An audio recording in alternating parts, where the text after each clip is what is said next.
Okay.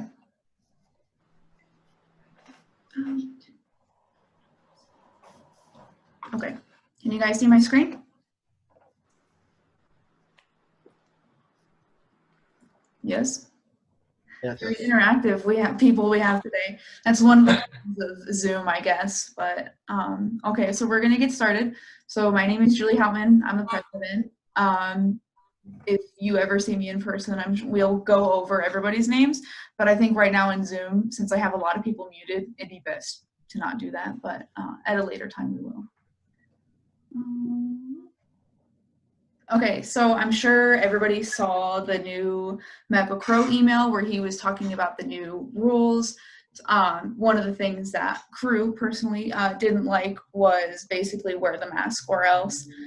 Students engaged, whether hosting or attending in social gatherings on or off campus that do not adhere to public health protocols will be subject to suspension. Now, I personally feel like whatever happens at ASU, whatever, it's their campus, but I feel like ASU has no business in knowing what I do off campus as long as it's legal. So that's just me. I know a lot of CRU people feel the same way, so we are trying to push back, but right now we just got to play by the rules because you know your number one priority in college should be to graduate. So don't do anything to get yourself suspended. Okay, this is just going over it again. I had a meeting with the club advisor, not general club advisors for all clubs, Brandon Gross, and there are new rules for meeting on campus now, which is partially why we're meeting on Zoom tonight. The rules were a faculty advisor needs to be in the room at all times, and our faculty advisor is here. He said that he talked on the phone and this didn't really seem like a big rule to them, right, Mr. Loftus? What was a big rule? The faculty advisors don't need to be, or that they need to be in the room, but you said that they were pretty lenient with that?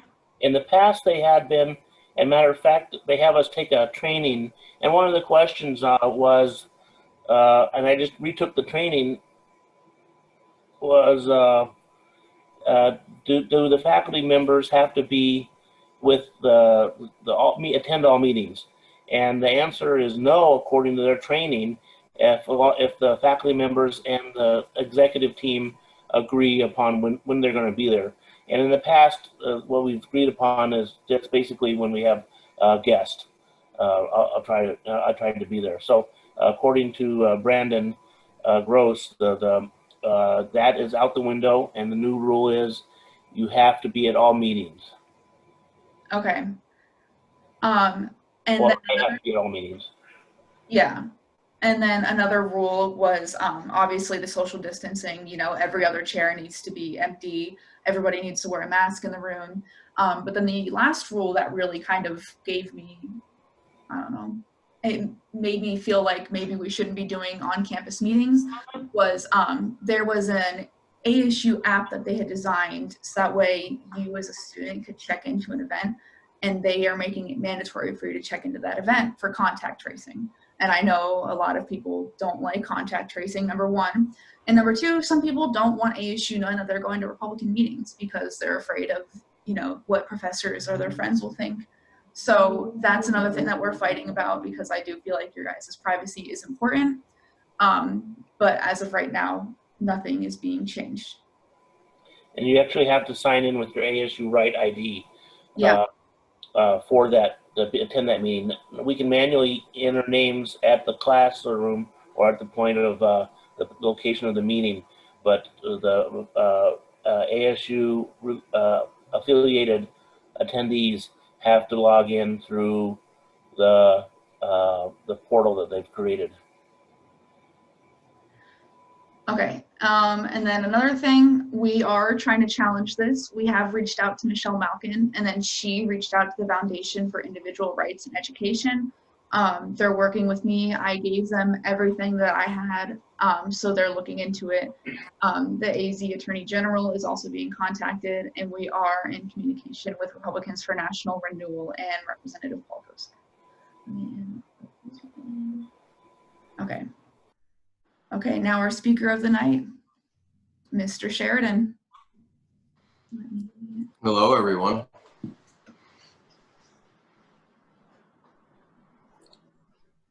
So are you ready for me?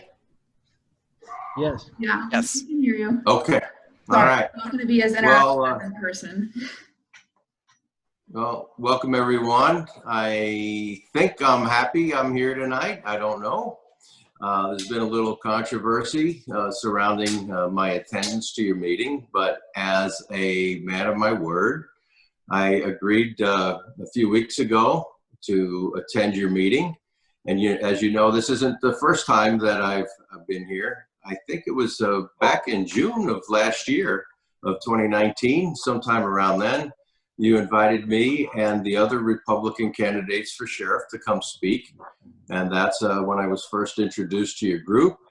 And then probably a few weeks later, I spent the afternoon with Rick and some others out in the mall and talked to a lot of students. And that was quite fun. And that was during the process when I was collecting signatures to get on the ballot. Well, a lot has happened since then. I collected enough signatures, almost twice the amount I needed to get on the ballot. And I ran in the primary against two other formidable candidates, and I came out victorious.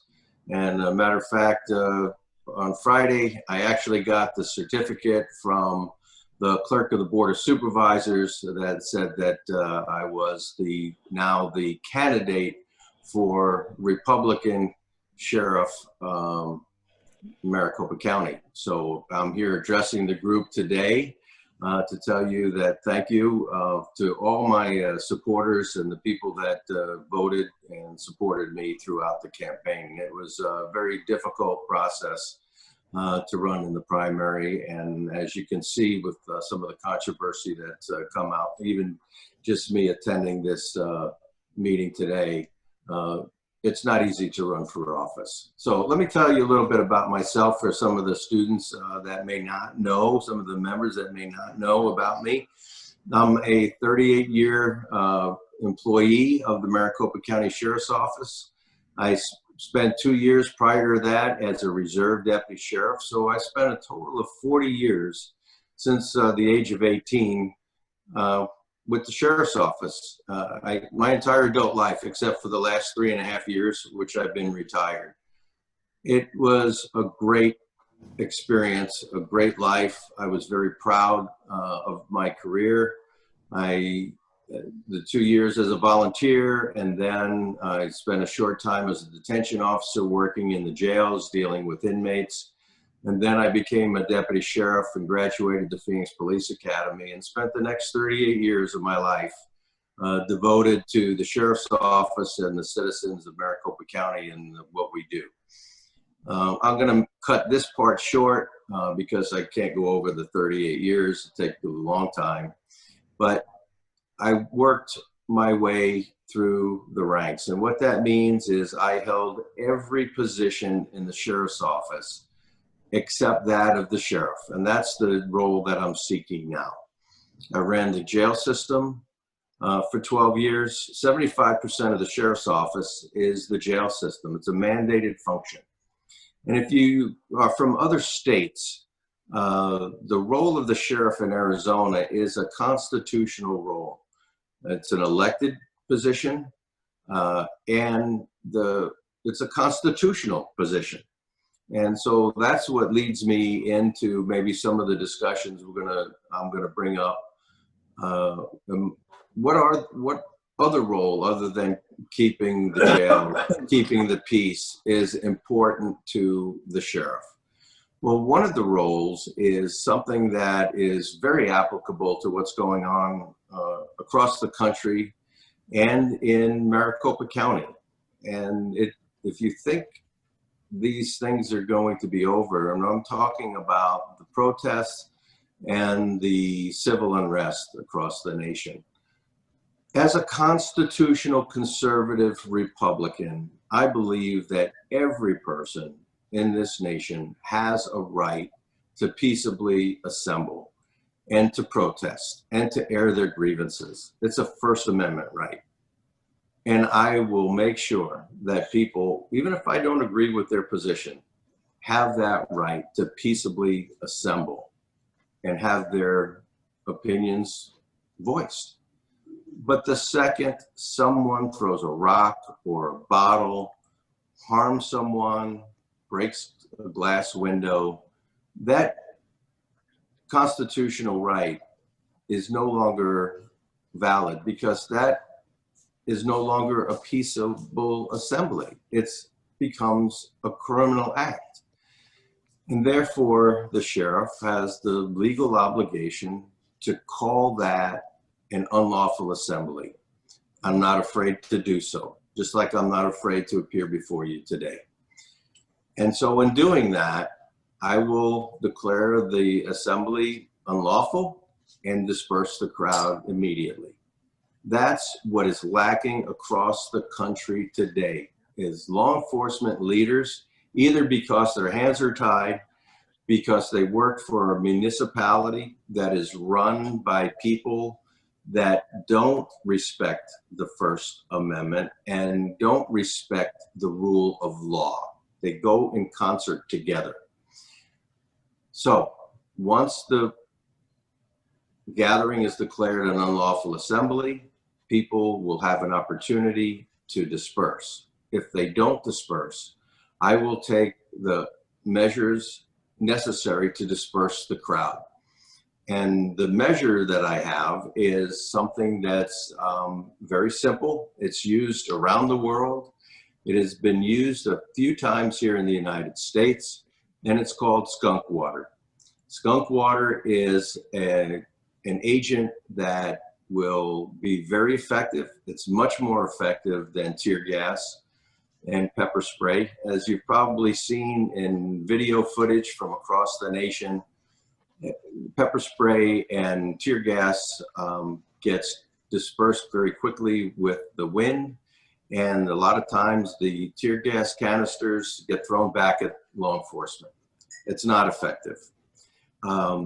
We've seen videos from years past where they use fire hoses. Fire hoses hurt people. They break bones. People can get head injuries. Not very good. Individual pepper balls are something that also creates welts and injures people. So the skunk water, however, is organic. It's drinkable, and it doesn't hurt people, except what it does do and what makes it so effective, it makes people retch when they are sprayed with it. And it lasts on them for several days. And if you put dye in it, you can identify people later that fail to disperse so they can be arrested. But it is so effective. If you don't believe me, you need to Google skunk water, skunk spray, and take a look for yourself.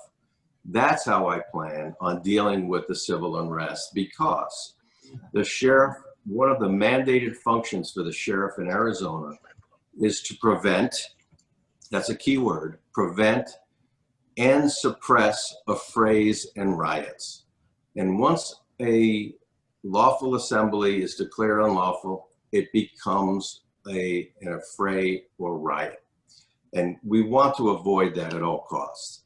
We've seen the millions of dollars of damage that it's cost to people, the taxpayers and private business owners here in Maricopa County. And as your sheriff, I can tell you, I will be out on the front line with my deputies and my posse after I restore the posse back to its normal strength. And I will not be afraid to take those actions, because this is what is necessary in this country, is leadership. And that's one thing about my career. I spent, over those 40 years, I worked for 4 different sheriffs. I've seen sheriffs that are willing to stand tall and take action, and I've seen sheriffs that were unwilling to take action at times. And the public, and this crosses political lines, people are just crying out for leaders in law enforcement. The president is calling upon the leadership across this country in law enforcement to do something to stop these anarchists from infiltrating these groups that have a reason to be out there protesting and need to have their voices be told. But they infiltrate the groups, they're causing the trouble, and they're doing it for reasons that are political and to cause civil unrest in this country. And as a law enforcement officer, the politics is set aside and it goes back to supporting the Constitution and the rule of law. And that's what I'm here all about. So I've been through it. I've been through it all. I've had a leadership role at the Maricopa County Sheriff's Office wearing that uniform for 33 of the 38 years that I spent as a deputy sheriff. And I know how to get things done.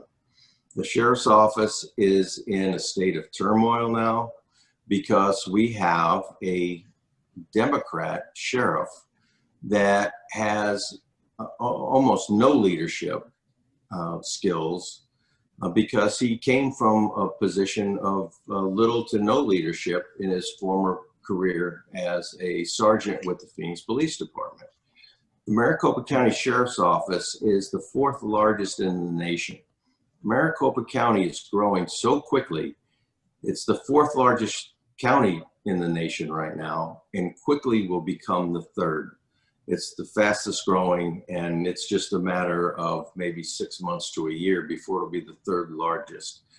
What you need, what the people, the 4.5 million people of this county need, is a leader that knows the role of the sheriff, and that's me. And that's why I'm running for sheriff, because the employees of the sheriff's office are clamoring for that leadership. I just got a phone call maybe 20 minutes before this meeting here on Zoom from an employee saying, we need you back here, Chief. The things are so terrible. There's a lack of staffing because of leadership. A lot of people are waiting to see if you don't win this election. There's approximately 80 more of us that are getting ready to leave. A lot of us are eligible for retirement. And those of us that are not are going to go to other agencies. And they're already 25% short staffing on the sworn side. The jail system is in turmoil also because of the COVID crisis. The COVID crisis was never handled correctly from the very beginning. We lost 5 members of the sheriff's office family to COVID. There's over 300 detention officers that are out sick with COVID. They brought it home to their families because they've had direct contact with inmates that have the disease. The inmates are not being held in quarantine and the proper protocols. They're not being held to the same standards as you are as students at ASU to wear their masks when they're not in their cells. The rules are not being enforced. It's an absolute nightmare in the Maricopa County jail system. There's been 4 major disturbances that I'm aware of that have occurred in the last 6 weeks. And at least 2 of them I'm very well aware of is because of the fear of the inmates getting inmates coming in from other facilities. And it's a fear of the COVID spread. So this is still occurring today. And the current sheriff is very well aware of this because I've made him aware of this on my Facebook Live posts. And so there's no reason for them not to be properly handling this. But again, it goes back to a lack of experience for the current sheriff and a lack of leadership. And that's what I bring to the table here. And I'm not afraid to get out and make the controversial decisions that are unpopular because I've been through it. The last 6 years of my career, I was the chief deputy for the Maricopa County Sheriff's Office. It was a very difficult time for me personally and for the Sheriff's Office. And I learned over those years to be courageous, to be energetic, to take a stand, even though it was not popular and even when it was not in my best interest. Because if it was in the best interest of the Maricopa County Sheriff's Office and the citizens of Maricopa County, I felt it was my duty to take the positions that I did. And I will continue to do that as your sheriff. So that's why I'm here today. That's why I didn't back away from doing this presentation. And that's what it was. That's all it was. And I'd be more than happy to take some questions. All right, let me stop the screen share. So Catherine Barrett had a question. She asked if you'll force the mayors to seek retribution for damages done by the protesters. That's not the role of the sheriff. The role of the sheriff is to keep the peace and prevent riots and affrays. That is up to the individual property owners. That is up to the government agencies themselves to do that. That's not within the scope and role of the sheriff. If anybody else has questions, if you want to type it into the chat.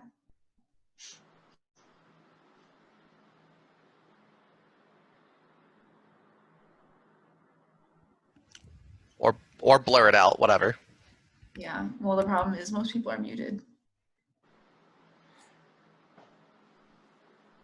Anybody? I don't see any raised hands.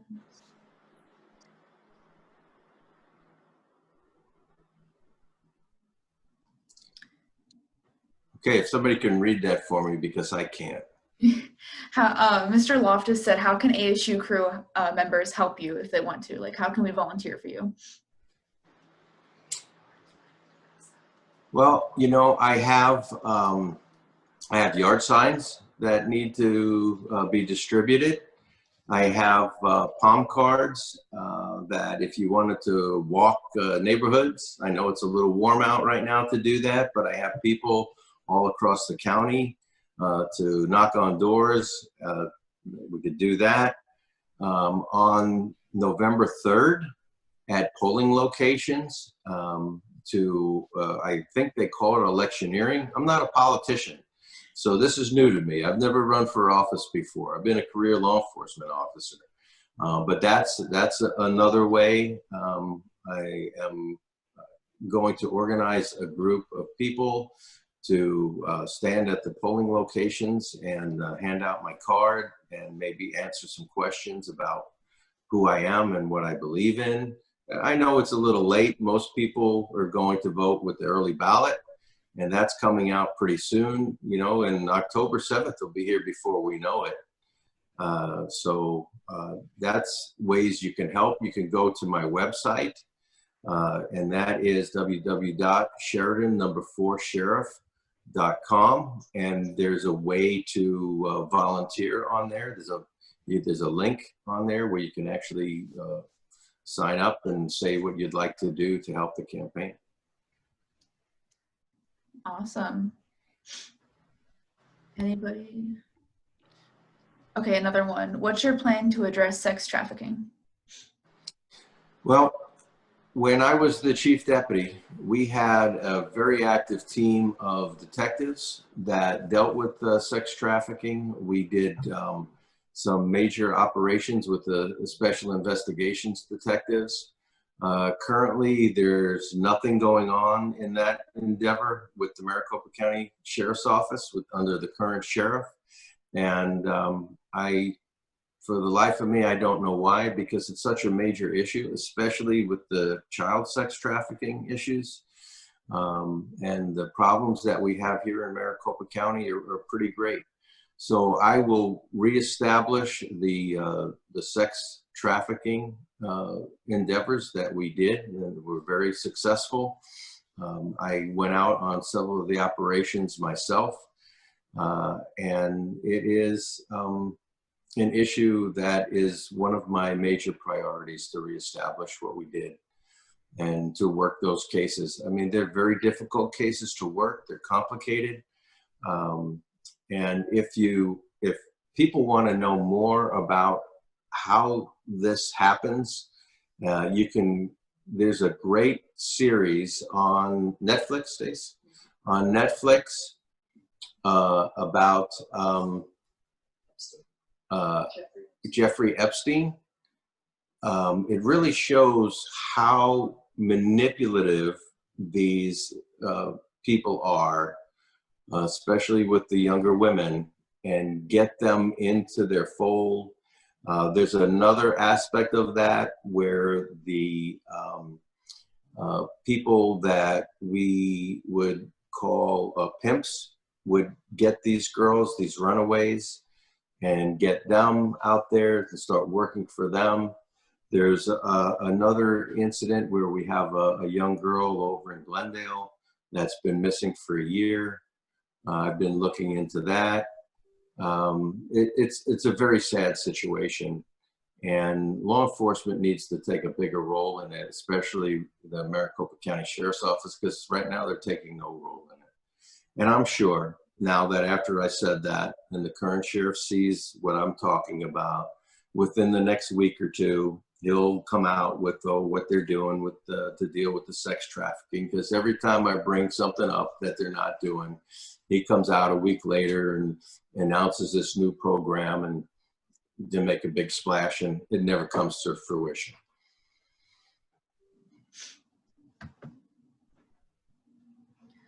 Sweet. Anybody else?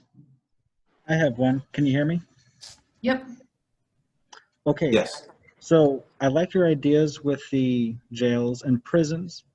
I know a lot of the prisons in the state are in Pinal County rather than Maricopa, for example, in Florence. So should you be elected to the position of sheriff, would you be able to coordinate? Like, is that a thing? Would you be able to coordinate with the Pinal County Sheriff, for example? That way, not only Maricopa, but the entire state benefits. Would that be possible? Okay. There's a difference between the county jail system that's under the purview of the sheriff and the state prison system, which is run by the director of the Department of Corrections. Okay, there's two separate entities. The director of the Department of Corrections actually works under the governor, and the sheriff's jail system is unique to that county.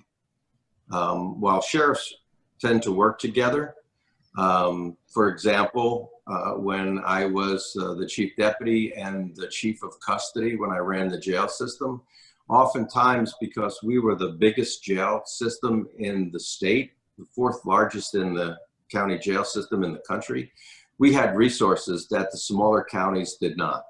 So we would often take inmates that needed medical care that they were not capable of. We would do that. We would also take inmates that were a serious danger to handle in the smaller jails, because our 4th Avenue jail was designed to handle the most dangerous criminals in the country.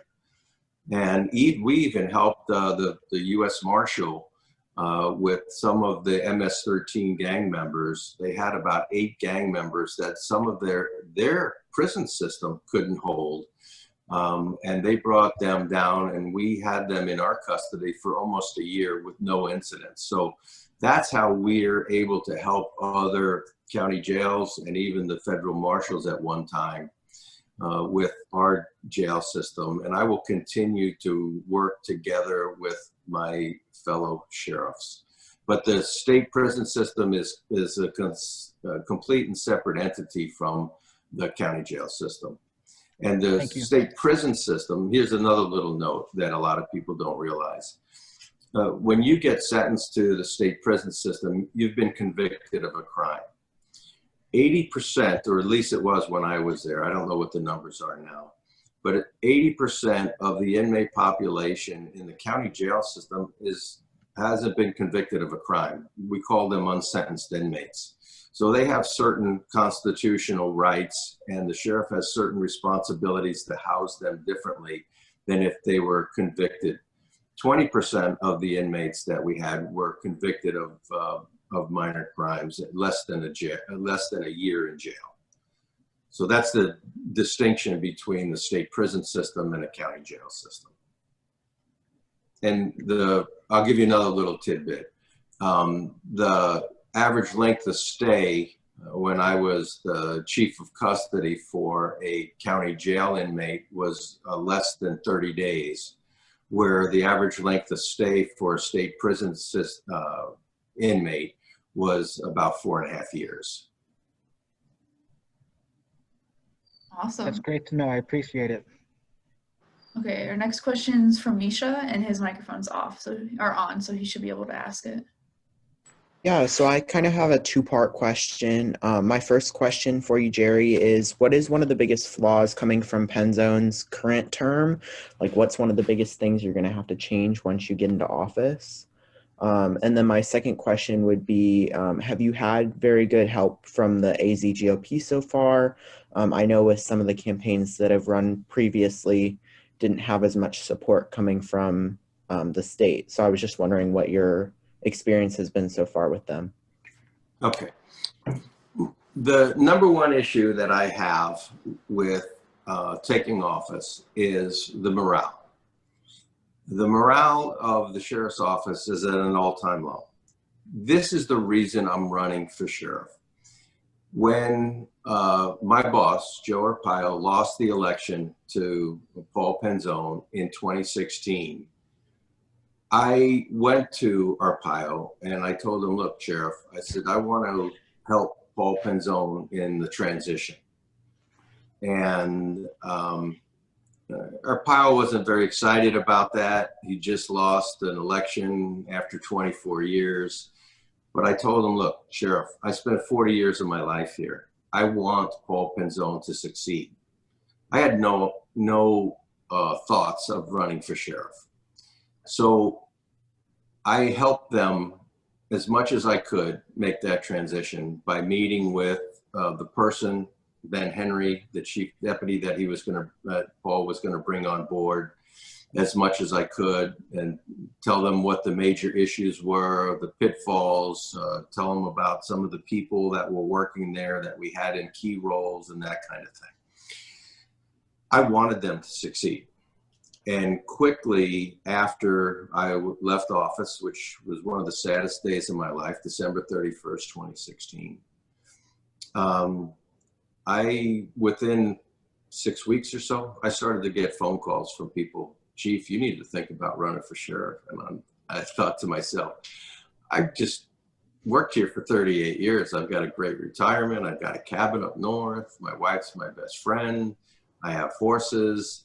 I fly fish. I'm a award-winning photographer. I travel all over the Southwest, shooting film. After 38 years and the last 6 years of what I've been through, the last thing I was thinking about was running for sheriff. I have a great retirement. Not only that, I made twice as much as the chief deputy almost as the sheriff makes. So, but I continued to get these phone calls and text messages and emails from people, and for months and months and months and months and months. And it came to the point where I got one phone call that was very emotional to me. It was very emotional to the person that called me. And I was sitting out on my back patio, watching the sun go down. And that was the phone call that I went inside and I told my wife, Stacy, we've been together 32 years. No, we'd been together about 31 years at that point, 30 years. And I told her, I said, hon, I can't just sit here anymore and watch the place that I grew up slowly disintegrate under the lack of leadership of Paul Penzone. And that's why I decided, that's the day I decided I'm going to run for sheriff. So I haven't stopped getting those phone calls. Like I said earlier, I got one right before I came on here with you guys. And I still continue to get those almost on a daily basis. I know the vast majority of the employees are waiting, hoping. Somebody told me the other day they're praying that I get elected because their morale is so bad, because of the problems occurring. There was an article about 2 weeks ago about the 1,800 internal investigations. You'll have to look it up. It was also reported in the local media. I don't want to go into all that, but that's one of the keys issues. The average length for an internal investigation from beginning to end is 400 days. State law says the sheriff has 180 days to complete those. So why he's allowed to get away with violating state law under the Peace Officers Bill of Rights, I don't know. So these are the kinds of things that I need to fix, because you want people to come to work every day with a smile on their face and a healthy attitude so they can go out and do their job and keeping the public safe. Whether you work in the jail system, you do that, or whether you work in a patrol car and respond to calls or pull people over and stop them. You want people with a great attitude. You don't want people that don't want to do their job and not protect the public. And that's why morale is a big issue. And like I said earlier, 25% of the staff have quit since I left. We had almost full staffing on the deputy side of the house. We didn't have problems with only 3 or 4 deputies at major substations answering calls. All you need is 2 emergency calls for service, and then they're depleted. Then you've got nobody. There was something on TV just over the weekend when we had the monsoon storm come in over in the Buckeye area. It was nonchalantly reported on one of the news stations that a car got caught in the wash, and the citizens had to rescue the people, and they were rescued before the deputies arrived. Well, the deputies' response over in that area is 45 minutes to an hour because of a lack of staffing. And, you know, that should get the public to be asking questions. And that's why morale is important. Some people might blow it off to say, oh, that's an internal, it's a problem across this nation. Well, it's been a problem for the Maricopa County Sheriff's Office since Paul Penzone took over. Second part I'll answer the second part. The party doesn't support people in the primary because, you know, in my primary, there was 3 of us running, and they can't endorse somebody during that process. So I have been in contact with the leader of the Republican Party and the leader of the county party since my primary win. So we'll see what they can help me with. I know they support me now that I am the candidate. And so I'm looking forward to working together with both the state and the county parties. Yeah, absolutely. Thank you so much for that.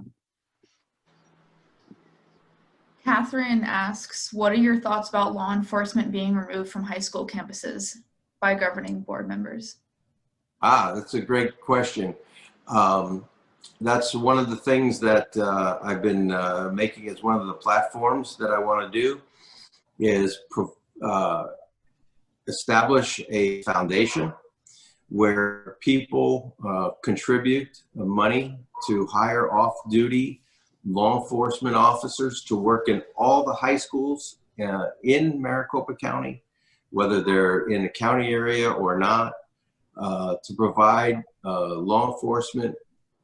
Because once the kids start going back to school, I don't want to see anybody get hurt. The children are our future of this country. We need to make sure they're all protected. And I like the fact that there are law enforcement officers in the high schools.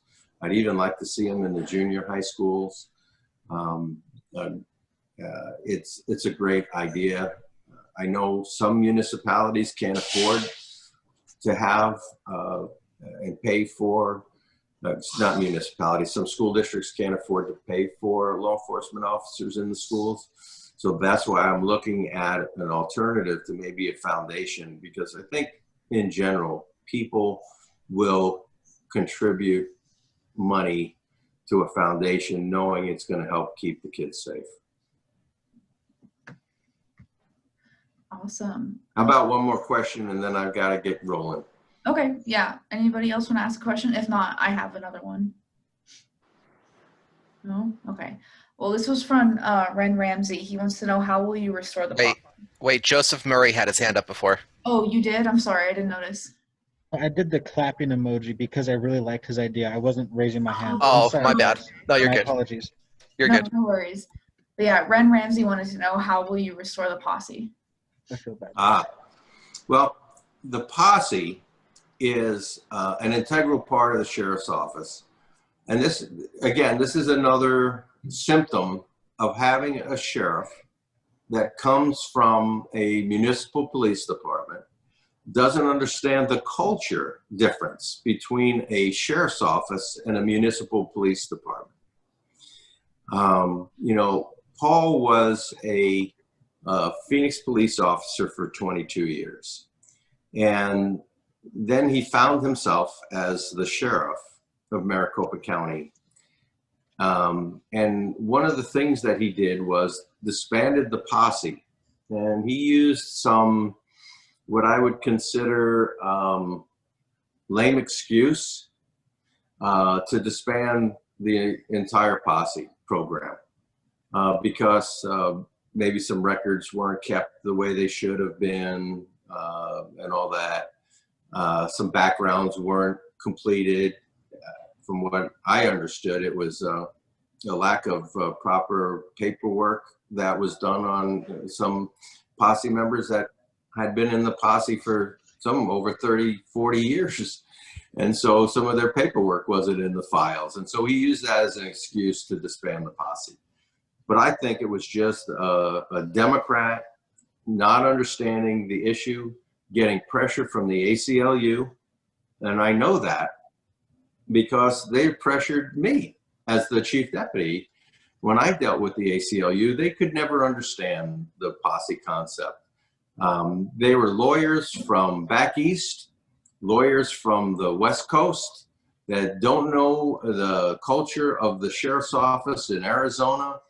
Every time they talked about the posse and I talked about them, citizen volunteers having guns, I could see in their mind the film reels of the sheriff from an old Western going into the saloon and saying, hey, we got somebody robbed the stage. I need a posse. And then everybody would be out. Next thing you see is in a cloud of dust riding down the street on their horses. You know what scene I'm talking about? So they never understood the role of the posse in the 21st century. The posse members were trained to the use of force issues and their weapons training that met the same standards as our deputy sheriffs. They are the most dedicated team of volunteers in this country, in law enforcement. We had 1,400 posse members strong. And he just summarily just said, I don't like this program, and got rid of it. You know, there were all kinds of people in that posse. They had their own aircraft. They had skill sets that we couldn't afford as taxpayers. And I'll give you one example. There was a dive posse that these people had hundreds of thousands of dollars in equipment to do dives if somebody drowned in some of the lakes. And some of those lakes are a couple hundred feet deep. You can't dive that deep unless you have specific equipment and training to recover bodies for the families. So we had a drowning, I believe it was last summer, where the sheriff's office had to hire a professional dive company to retrieve a body for a family, where that was a free service with the posse. And they were called out frequently to help families recover on dives that the sheriff's divers were unable to do, or they were exhausted because it was a long search process. And there was the mounted posses that would go out and do search and rescues in areas that needed to get out there on horseback. There's a lot of very rural areas in 9,226 square miles. The Tonto National Forest is the heaviest national forest use in the country. And that's right here in Maricopa County. A lot of people don't know that. And so the aviation posse, and some people had their own helicopters and aircraft, and they all volunteered their services at the free of charge. Plus, and then I'll be quiet because I could go on forever, because there's so many different posses that we had. There's less than 200 posse members now. But one of the biggest services that posse members did is they served the patrol deputies by doing the mundane things like directing traffic accident at an accident scene, or going out and standing at a homicide scene all night long to secure that scene free of charge, or to transport prisoners that a deputy arrested, so the deputy didn't have to leave their beat for 3 or 4 hours and take them down to the county jail in downtown Phoenix. They were force multipliers. And considering the fact that Paul Penzone has a 25% deficit in his current employee staff, he sure could have used them. Sure could have used them had he wanted to deploy his staff and to help the civil unrest. And there were a lot of fires this year, a lot of wildfires that could have helped, especially in Cave Creek and Carefree, to help evacuate, to help secure the areas that were evacuated and all that. They're all gone now. They're dying to come back. And how I'm going to bring them back is I'm going to reinstate the posse. I'm going to have a process to redo their background, and we're going to fast track all that, and we're going to get them back in service, because the citizens of this county need them back. The deputies out there in patrol need them back, and I'm not afraid to do that, because remember, again, the sheriff is a constitutional position, and the sheriff has the right to control the posse. Comes under the constitutional duties to have a posse. And the posse's been a part of the sheriff's office for 149-year history. And this posse is as important as a role as the sheriff himself. And that's a quote from Jerry Sheridan. And that's it. I'm done. So if you want to help, go to my website, www.sheridanforsheriff2020.com. And thank you for having me. And good luck with the rest of your meeting. And vote for him in November. Yeah. Oh, yeah. Yeah. Vote for me in November. Thank you. That's important, Bye. believe it or not. But yeah, if you guys want to volunteer for him, feel free to reach out to me or Rick. Both of us are in contact with him, so we can definitely get you hooked up. And I know I spent the whole summer working in politics for a certain Senate candidate, and it was a lot of fun. And even though my candidate did not win, it was really fun. So I definitely do recommend that you guys go out and volunteer. You know, it doesn't even, if you find another candidate that you like, there's a lot of different people that are running. So, and I'm sure we'll be hosting them later in the semester.